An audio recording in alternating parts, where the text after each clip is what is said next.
Son las 6:36 minutos en Caracas, estamos de vuelta con más en Primera Página. Ahora revisamos en profundidad la actualidad internacional y los temas de interés. El presidente de Estados Unidos, Donald Trump, felicitó este lunes a su homólogo de Ecuador, Daniel Noboa, por su triunfo en las elecciones presidenciales de este domingo. Se refirió a su homólogo sudamericano como un gran líder y aseguró que no decepcionará al pueblo ecuatoriano. Noboa ganó este domingo en segunda vuelta frente a la candidata de izquierda, la abanderada del correísmo Luisa González, quien denunció un presunto fraude. Con esta victoria, Noboa continuará en el poder hasta 2029. En un encuentro reciente, el mandatario ecuatoriano pidió a Trump apoyo militar para combatir a los carteles que operan en su país. Noboa aseguró que Trump prometió revisar la solicitud de incluir a esas bandas criminales en la lista de organizaciones terroristas. También ha propuesto al Congreso eliminar la prohibición constitucional de permitir bases militares extranjeras en el país. Esta restricción fue establecida tras el cierre de una base estadounidense en el puerto de Manta en 2008. Ecuador enfrenta una crisis de seguridad impulsada por el narcotráfico y Noboa ha prometido mantener una política firme contra el crimen organizado. Analizamos lo que ha sucedido en Ecuador y los escenarios que se proyectan tras el triunfo de Noboa en esta segunda vuelta presidencial con nuestro primer invitado esta mañana en Primera Página. Vamos a estar conversando con Andrés Obando Balseca, es especialista en comunicación política y está conectado con nosotros a esta hora desde Quito. Muy buenos días, Andrés. Buenos días, José Enrique, y también un saludo caluroso para todas las personas que muy amablemente nos están mirando y escuchando. Muchísimas gracias por atendernos. Es importante continuar analizando este tema, lo que pasó el domingo con las elecciones presidenciales en Ecuador, un resultado que en lo inmediato no era predecible porque las encuestas daban un margen mucho más cerrado, algo muy parecido a lo que sucedió en la primera vuelta en febrero entre Noboa y Luisa González. Ahora Noboa pues recalcula su mayoría de votos y triunfa en estos comicios presidenciales, algo que quizás sorprendió a algunos. Yo apuntaría primero a preguntarle a usted qué fue lo que motivó a muchos ecuatorianos a movilizarse y a preferir la opción de Noboa y darle este voto de confianza para los 4 años. Muchas gracias por la pregunta, José Enrique. A ver, primero lo que tenemos que analizar es cómo estuvo la primera vuelta y cuáles fueron los resultados de la segunda vuelta o balotaje. En la primera vuelta fue un empate prácticamente técnico. 44% para un candidato y 44% para otro candidato. Eso quería decir que había al menos un 12% de los votos válidos que estaban disponibles para alguno de los dos candidatos. ¿Qué pasó aquí? En la segunda vuelta, según los datos que ya tenemos oficiales, Daniel Noboa habría aumentado a su base de votantes 11% y Luisa González habría aumentado una cuestión mínima de 0.3%. ¿Por qué? La campaña fue algo muy atípico aquí en el Ecuador. Fue una campaña muy personal, con golpes bajos, golpes hacia las familias de los dos candidatos. Eso ya daba pie o daba una demostración de la polarización que estamos viviendo aquí en el Ecuador. Y el punto definitorio tenía que ser algún mensaje que vaya por esa misma línea de la polarización y terminó siendo el mensaje de la dolarización o lo que hizo el encuadre del presidente y en su campaña, la desdolarización, que el mensaje principal para los indecisos era de miedo, de la revolución ciudadana va a desdolarizar al Ecuador. Ahora, este mensaje solo habría tenido sentido si es que de su contraparte había una concordancia. Esto en comunicación política lo sabemos muy bien. Una campaña puede dar un mensaje y si es que no hay una concordancia en la otra campaña o en la realidad en sí, no hay ese match para que el elector diga, ok, tiene razón. Aquí pasó exactamente lo mismo, porque mientras el presidente Daniel Noboa estaba hablando de desdolarización o las intenciones de desdolarización de la otra candidatura, de esa candidatura estaban hablando en contra de la dolarización. De hecho, el expresidente Rafael Correa, junto con Ricardo Patiño, un asambleísta electo para la nueva Asamblea Nacional, hicieron un programa en un medio internacional hablando de los puntos débiles de la dolarización.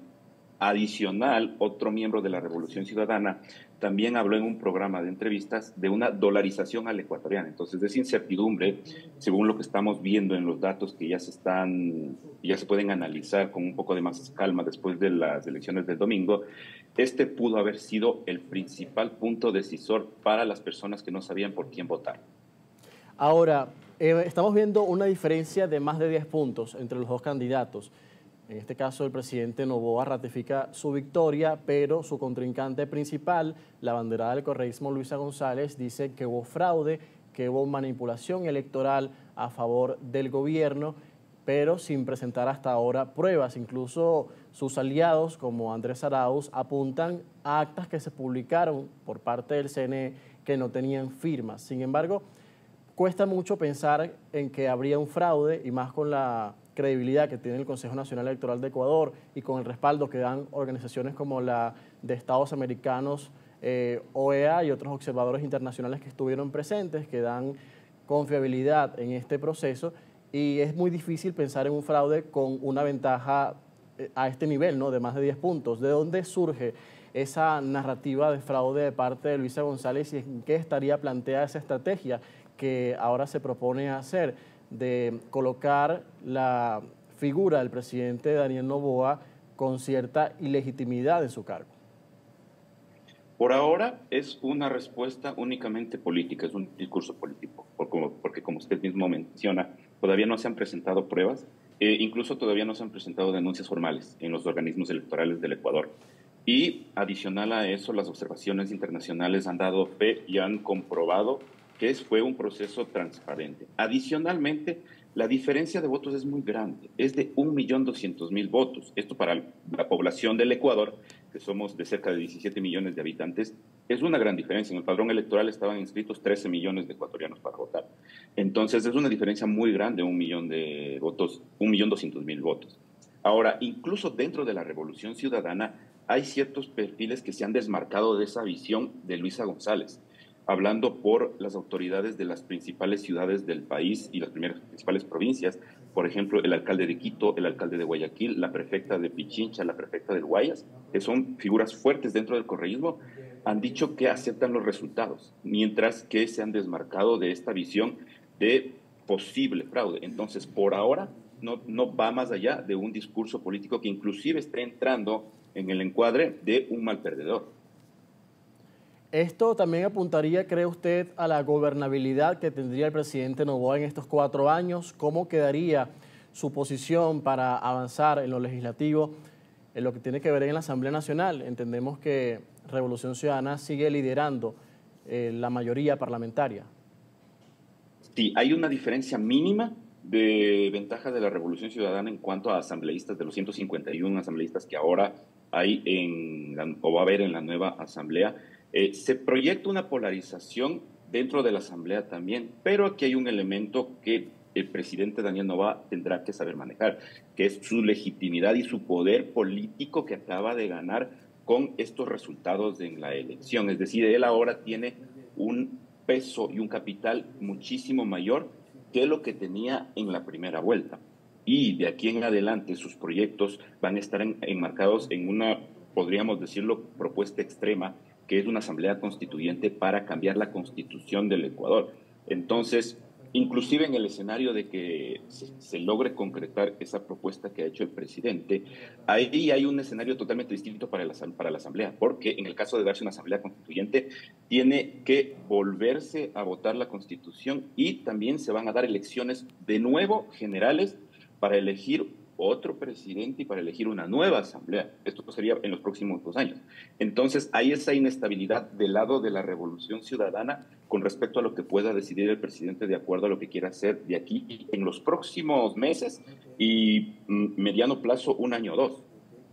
¿Cuáles son los escenarios que se proyectan en el corto plazo? Entendemos que está este tiempo todavía el presidente terminando el periodo que dejó el expresidente Guillermo Lasso y que él asumiría oficialmente en el mes de mayo ya para el periodo que fue electo en estas elecciones del domingo. Pero tenemos un escenario complicado que tiene que ver con la lucha contra el crimen organizado, las bandas criminales, desde luego los carteles de la droga, cómo puede capitalizar más apoyo de parte de la comunidad internacional, de de Estados Unidos, en la lucha con esto que afecta a muchos ecuatorianos y que además sigue cobrando víctimas en el país. Precisamente. En términos políticos, el nuevo periodo del presidente Daniel Noboa empezaría en poco más de un mes. El 24 de mayo ya debe asumir el nuevo periodo, que sería el 2025-2029.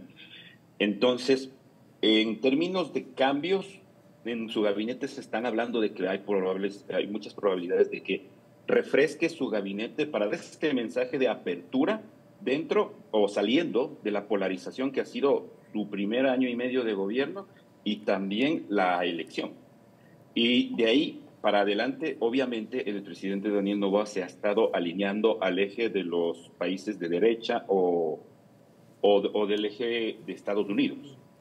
Hace poco estuvo con el presidente Donald Trump en una visita no oficial, en donde habría habido acercamientos para la cooperación en términos de seguridad en el Ecuador. Lo que usted mencionaba al inicio, en la introducción de la entrevista, de que también hay esa idea de plantear de que vuelvan o que se abra la posibilidad de que puedan países extranjeros tener bases extranjeras militares aquí en el Ecuador, que eso solo puede hacerse a través de una nueva constitución. Claro. Entonces, el plan del presidente está alineado precisamente en el combate hacia el crimen organizado desde el apoyo internacional, inclusive no necesariamente solo con aliados políticos naturales como el presidente Donald Trump, sino también en cooperación internacional estructurada. Por ejemplo, en el Ecuador hay varias iniciativas que han dado buenos resultados y que siguen a largo plazo, como cooperación italiana, cooperación francesa, entre otras, que están también aportando para combatir a este problema transnacional que tenemos y específicamente es fuerte en Latinoamérica como el narcotráfico. Bien, muchísimas gracias, estimado Andrés, por ayudarnos a entender la nueva realidad política del Ecuador, los escenarios próximos y también los desafíos que tiene el presidente Daniel Noboa en estos 4 años que le esperan. Gracias. Gracias a usted y un buen día para todos. Igualmente para usted. Con nosotros, Andrés Obando Balseca, académico y especialista en comunicación política desde Quito. Son las 6:49 minutos con la entrevista internacional del día. Vamos a la pausa y al regreso más actualidad en Primera Página.